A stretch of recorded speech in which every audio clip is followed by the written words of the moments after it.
ನಮಸ್ಕಾರ ಎಲ್ರಿಗೂ ರೀತಿ ಲಾಗ್ಸ್ಗೆ ಸ್ವಾಗತ. ಮಂಗಳವಾರ ಬೆಳಗ್ಗೆನೇ ಲಾಗ್ಸನ್ನು ಸ್ಟಾರ್ಟ್ ಮಾಡ್ತಾ ಇದ್ದೀನಿ.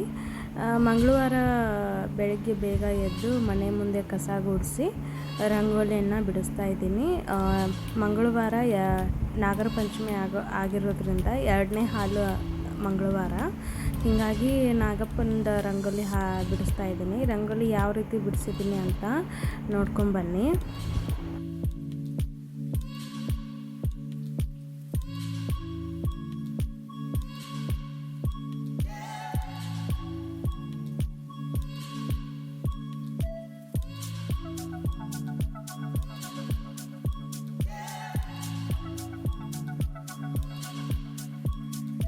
ಮಂಗಳವಾರ ನಾಗರ ಪಂಚಮಿಯ ನೈವೇದ್ಯಕ್ಕೆ ಕುಚ್ಚಕಡುಬು, ಬದನೆಕಾಯಿ ಪಲ್ಯ, ಕಟ್ಟಿನ ಸಾರು ಅಥವಾ ಹೋಳಿಗೆ ಸಾರು ಇಲ್ಲ ಒಬ್ಬಟ್ಟಿನ ಸಾರು ಅಂತಲೂ ಕರಿತೀವಿ, ಅನ್ನ, ಇವು ನೈವೇದ್ಯಕ್ಕೆ ರೆಡಿ ಮಾಡಬೇಕಿತ್ತು. ಇದನ್ನೆಲ್ಲ ರೆಡಿ ಮಾಡ್ಕೊಂಡೀನಿ.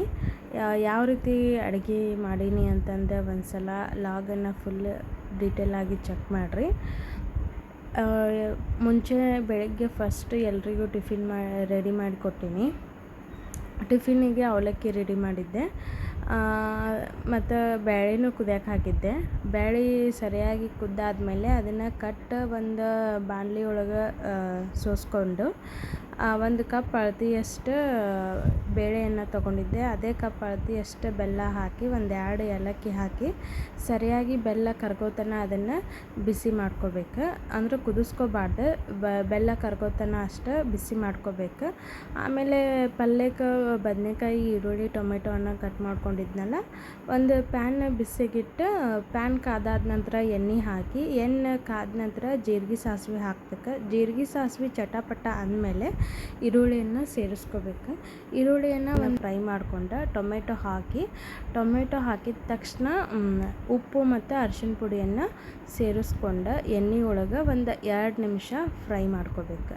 ಇವು 2 ನಿಮಿಷ ಎಣ್ಣೆ ಒಳಗೆ ಫ್ರೈ ಆದಮೇಲೆ 1 ಚಮಚ ನಾನು ಹಸೆಕಾಯಿದ ಚಟ್ನಿ ರೆಡಿ ಮಾಡಿಟ್ಟಿರ್ತೀನಿ. ಹಸೆಕಾಯಿ ಚಟ್ನಿ ಹಾಕಿದ್ದೆ. ನಾನು ಗ್ರೀನ್ ಬದನೆಕಾಯಿ ಪಲ್ಯ ಮಾಡ್ಲಿಕ್ಕತ್ತೀನಿ ಇವತ್ತು.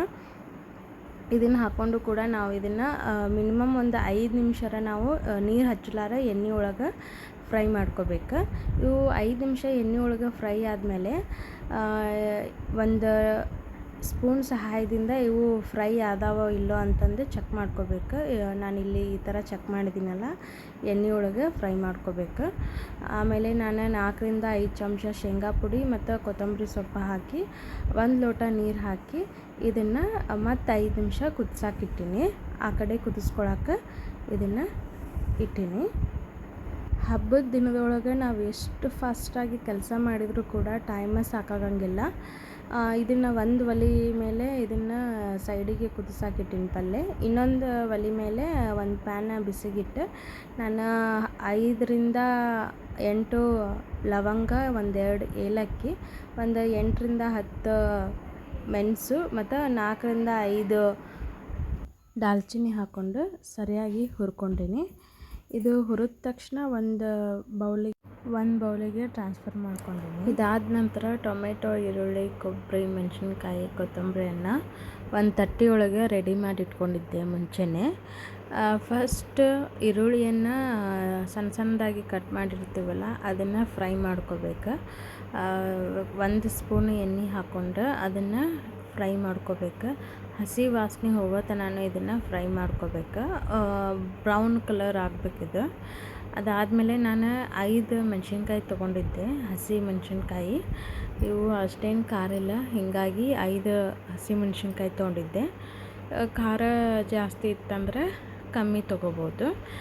ಮೆಣಸಿನ್ಕಾಯಿ ಹುರಿದಾದ್ಮೇಲೆ ಅದಕ್ಕೆ 5ರಿಂದ 6 ಬೆಳ್ಳುಳ್ಳಿ ಸೇರಿಸ್ಕೊಂಡು ಸರಿಯಾಗಿ ಫ್ರೈ ಮಾಡ್ಕೋಬೇಕು. ಆಮೇಲೆ 1 ಬಟ್ಲ ಹಸಿ ಕೊಬ್ಬರಿ ಏನು ತೊಗೊಂಡಿತ್ತಲ್ಲ ಅದನ್ನು ಕೂಡ ಇದ್ರೊಳಗೆ ಹಾಕ್ಕೊಂಡು ಸರಿಯಾಗಿ ಎಲ್ಲನೂ ಹುರ್ಕೋಬೇಕು. ಅಂದರೆ ಎಟ್ ಎ ಟೈಮ್ ಎಲ್ಲನೂ ಕೂಡ ಫ್ರೈ ಆಗ್ತಾವೆ. ಹಸಿ ವಾಸನೆ ಹೋಗೋ ತನಕ ನೀಟಾಗಿ ಹುರ್ಕೋಬೇಕು. ಇದು ಮಿನಿಮಮ್ ಅಂದರೂ 5ರಿಂದ 8 ನಿಮಿಷರ ಟೈಮ್ ತೊಗೋತೈತಿ. ಅವೆಲ್ಲ ಹುರ್ಕೊಂಡಾದ್ಮೇಲೆ ಅವನ್ನ ಒಂದು ತಟ್ಟೆಗೆ ಹಾಕ್ಕೊಂಡು, ಆಮೇಲೆ ನಾನು 2 ಟೊಮಾಟಿ ತೊಗೊಂಡಿದ್ದೆ. ನಾನು ಮುಂಚೆನೇ ಮಸಾಲೆ ಹುರ್ಕೊಳ್ಳೋ ಮುಂದಾಗ ಜೀರಿಗೆಯನ್ನು ಹುರ್ಕೊಳ್ಳೋದು ನೆನಪು ಹಾರಿದ್ದೆ. ಸೊ ಹೀಗಾಗಿ ಟೊಮೆಟೊ ಒಳಗೆ ಅದು ಜೀರಿಗೆಯನ್ನು ಸೇರಿಸ್ಕೊಂಡು ಹುರ್ಕೊಂಡೀನಿ. ಹುರ್ಕೊಂಡಾದ್ಮೇಲೆ ಹೂರ್ಣಕ್ಕೆ ಏನು ಬ್ಯಾಳೆ ಮತ್ತು ಬೆಲ್ಲನ ಕುದಿಸಿಟ್ಟಿದ್ನಲ್ಲ ಅದನ್ನು ಮತ್ತು ಇದು ಎಲ್ಲ ಪೇಸ್ಟನ್ನು ಮಿಕ್ಸಿ ಮಾಡ್ಕೊಂಡು ಈ ಥರ ರೆಡಿ ಆಗಿರ್ತೈತಿ. ಹೂರ್ಣನೂ ರೆಡಿ ಆಗೈತಿ, ಆ ಥರ ಪೇಸ್ಟು ರೆಡಿ ಆಗೈತಿ. ಈಗ ಕಡುಬು ಮಾಡ್ಬೇಕಂತ ಹೇಳಿದ್ನಲ್ಲ, ಕಡುಬಿಗೆ ಹಿಟ್ಟು ಈ ಕಡೆ ರೆಡಿ ಮಾಡ್ಕೊಳತ್ತಿದ್ನಿ. ಫಸ್ಟ್ ಎಷ್ಟು ಹಿಟ್ಟು ಬೇಕಲ್ಲ ಅಷ್ಟು ಹಿಟ್ಟು ತೊಗೊಂಡು ಅದಕ್ಕೆ ಒಂದು 2ರಿಂದ 3 ಟೇಬಲ್ ಸ್ಪೂನ್ ಎಣ್ಣೆ ಹಾಕ್ಕೊಂಡು ಸ್ವಲ್ಪ ಉಪ್ಪು ಹಾಕ್ಕೊಂಡು ಎಲ್ಲನೂ ಫಸ್ಟಿಗೆ ಮಿಕ್ಸ್ ಮಾಡ್ಕೋಬೇಕು. ಮಿಕ್ಸ್ ಆದಮೇಲೆ ನೀರು ಹಾಕೋತ ಇದನ್ನು ಕಲಿಸ್ಕೊತಾ ಹೋಗ್ಬೇಕು. ನೀರು ಎಟ್ ಎ ಟೈಮ್ ಹಾಕೋಂಗಿಲ್ಲ. ಎಷ್ಟು ಬೇಕಷ್ಟು ನೀರು ಹಾಕ್ಕೊಂಡು ಇದನ್ನು ಸರಿಯಾಗಿ ಕಲಿಸ್ತಾ ಹೋಗ್ಬೇಕು. ಇದು ಕಡುಬಿಗೆ ಹಿಟ್ಟಿನ ಹದ ಸ್ವಲ್ಪ ಗಟ್ಟಿನೇ ಇರಬೇಕು. ಜಾಸ್ತಿ ನೀರಾದ್ರೆ ಕಡುಬು ಸ್ಟಿಫ್ ಆಗಿರಲ್ಲ. ಸೊ ಹೀಗಾಗಿ ಕಡುಬಿನ ಹಿಟ್ಟು ಅತಿ ಗಟ್ಟಿನೂ ಅಲ್ಲ, ಅತಿ ಮೆತ್ತಗೂ ಅಲ್ಲ, ಮೀಡಿಯಮ್ ಸೈಜ್ ಅಷ್ಟು ನಾದ್ಕೋಬೇಕು. ಇದು ಹಿಟ್ಟು ನಾದಾದ ತಕ್ಷಣ ಮೇಲೆ ಒಂದು ಸ್ವಲ್ಪ ಎಣ್ಣೆಯನ್ನು ಹಾಕಿ ಸರಿಯಾಗಿ ಮಿದ್ಕೊಂಡು ಒಂದು ತಟ್ಟೆಯನ್ನು ಮುಚ್ಚಿ ಒಂದು 5ರಿಂದ 10 ನಿಮಿಷ ಈ ಹಿಟ್ಟನ್ನು ರೆಸ್ಟಿಗೆ ಇಟ್ಕೋಬೇಕು. ಹಿಟ್ಟು ಒಂದು 5ರಿಂದ 10 ನಿಮಿಷ ನೆನೆಯೋದ್ರೊಳಗೆ ಈ ಕಡೆ ಸಾಂಬಾರಿಗೆ ರೆಡಿ ಮಾಡ್ಕೊಂಡೀನಿ. ಫಸ್ಟ್ ಸ್ಟವ್ ಆನ್ ಮಾಡಿ ನಾವೇನು ಕಟ್ಟೇನು ಸೋಸ್ಕೊಂಡಿದ್ನಲ್ಲ ಆ ಕಟ್ಟನ್ನು ಪ್ಯಾನನ್ನು ಬಿಸಿಗಿಟ್ಟು ಅದು ಒಂದು 5 ನಿಮಿಷ ಬಿಸಿ ಆದಮೇಲೆ ಅದಕ್ಕೆ ಮಿಕ್ಸರಿಗೆ ಮಿಕ್ಸಿ ಮಾಡ್ಕೊಂಡಿದ್ನಲ್ಲ ಅದನ್ನೆಲ್ಲ ಹಾಕ್ಕೊಂಡು ಸರಿಯಾಗಿ ಮಿಕ್ಸ್ ಮಾಡ್ಕೊಂಡೀನಿ. ಮಿಕ್ಸ್ ಮಾಡಿಕೊಂಡ್ರೆ ನಾನು ಹೇಳಿದ್ನಲ್ಲ ಒಂದು ಸ್ವಲ್ಪ ಹುಳಿ ಬೇಕಂದ್ರೆ ನಿಂಬೆಹಣ್ಣು ಗಾತ್ರದಷ್ಟು ಹುಣಸೆ ಹುಳಿನೂ ಇದಕ್ಕೆ ಹಾಕೋಬೋದೆ. ನಾನು ಹಾಕ್ಕೊಂಡೀನಿ. ಆಮೇಲೆ ರುಚಿಗೆ ತಕ್ಕಷ್ಟು ಉಪ್ಪು, ಅರಶಿನ, ಆಮೇಲೆ ಬೆಲ್ಲ ಹಾಕ್ಕೊಂಡು ಇದನ್ನು ಒಂದು ಕುದಿ ಬರೋ ತನಕ ಕುದಿಸ್ಕೋಬೇಕು. ನಿಮಗೆ ಹುಳಿ ಜಾಸ್ತಿ ಬೇಡ ಅಂತಂದ್ರೆ ನೀವು ಸ್ಕಿಪ್ಪನ್ನು ಮಾಡ್ಬೋದು. ಆಮೇಲೆ 1 ಲೋಟ ನೀರು ಹಾಕ್ಕೋಬೇಕು. ನಮ್ಮ ಅಳತೆ ತಕ್ಕಷ್ಟು ನೀರು ಹಾಕ್ಕೋಬೇಕು. ಇದು ಆಲ್ಮೋಸ್ಟ್ ಒಂಚೂರು ನೀರು ಇತ್ತಂದ್ರೆ ಚಲೋ ಇದೆ. ಹಿಟ್ಟು ತಿನ್ಲಿಕ್ಕೂ ಟೇಸ್ಟ್ ಇರ್ತದೆ. 2 ದಿನ ಇಟ್ಟು ಕೂಡ ಇದನ್ನು ತಿನ್ಬೋದು. ಇಟ್ಟಷ್ಟು ಟೇಸ್ಟ್ ಬರ್ತೈತಿ. ಇವು ಮಾಡಿದ್ರಕ್ಕಿಂತ ಮರುದಿನ ಚೆನ್ನಾಗಿ ಟೇಸ್ಟ್ ಬರುತ್ತೆ. ಆಮೇಲೆ ಈ ಕಡೆ ಅದು ಸಾರು ಕುದಿಯೋದ್ರೊಳಗೆ ಈ ಕಡೆ ಒಗ್ಗರಣೆನೂ ರೆಡಿ ಮಾಡ್ಕೊಂಡೀನಿ. ಫಸ್ಟ್ ಸ್ಟವ್ ಆನ್ ಮಾಡಿ ಪ್ಯಾನ್ನ ಬಿಸಿಗಿಟ್ಟು ಪ್ಯಾನ್ ಕಾದ ನಂತರ ಎಣ್ಣೆ ಹಾಕಿ, ಎಣ್ಣೆ ಕಾದ ನಂತರ ಜೀರಿಗೆ, ಸಾಸಿವೆ, ಆಮೇಲೆ ಬೆಳ್ಳುಳ್ಳಿ, ಆಮೇಲೆ ಕರಿಬೇವು ಹಾಕಿ, 1 ಮೆಣಸಿನ್ಕಾಯಿ ಹಾಕಿ, ನೆಕ್ಸ್ಟ್ ಇಂಗು ಹಾಕಿ ಸರಿಯಾಗಿ ಇದನ್ನು ಹುರ್ಕೊಂಡೀನಿ ಎಣ್ಣೆಯಾಗ. ಇದು ಸರಿಯಾಗಿ ಹುರ್ಕೊಂಡಾದ್ಮೇಲೆ ನಾನು ಇದ್ರೊಳಗೆ ಒಂದು 2 ಸ್ಪೂನ್ ಕುದಿಯೋ ಸಾಂಬಾರನ್ನು ಹಾಕ್ಕೊಂಡೀನಿ. ಡೈರೆಕ್ಟ್ ಅದಕ್ಕೆ ಹಾಕೋಕ್ಕಿಂತ ಇದನ್ನು ಡೈರೆಕ್ಟ್ ಒಂದು 2 ಸ್ಪೂನ್ ಕುದಿಯೋ ಸಾಂಬಾರು ಹಾಕ್ಕೊಂಡೆ. ಇದು ಕುದಿಯೋ ಮುಂದಾಗ ನಾನು ಇದನ್ನು ಟ್ರಾನ್ಸ್ಫರ್ ಮಾಡ್ಕೊಂಡೀನಿ ಒಗ್ಗರಣೆನ. ಈ ಥರ ಮಾಡಿದ್ರೆ ಸಿಂಪಲ್ ಆದಂಥ ಈಸಿ ಆದಂಥ ಒಬ್ಬಟ್ಟಿನ ಸಾರು, ಹೋಳ್ಗೆ ಸಾರು ಇಲ್ಲ ಕಟ್ಟಿನ ಸಾರು ರೆಡಿಯಾಗಿರುತ್ತೆ. ಈ ಸಲ ನೀವು ಒಂದು ಸಲ ಟ್ರೈ ಮಾಡಿ ನೋಡಿರಿ. ಜಾಸ್ತಿ ಮಸಾಲೆ ಏನು ಬೇಕಾಗಲ್ಲ. 2 ದಿನ ಇಟ್ಟು ಬೇಕಾದರೂ ನೀವು ತಿನ್ಬೋದು. ಆಮೇಲೆ ನಾನು ಹಿಟ್ಟು, ಹೂರ್ಣ ಎಲ್ಲ ರೆಡಿ ಮಾಡ್ಕೊಂಡಿದ್ನೆಲ್ಲ ನಾನು ಎಲ್ಲನೂ ರೆಡಿ ಮಾಡಿದ್ದೀನಿ.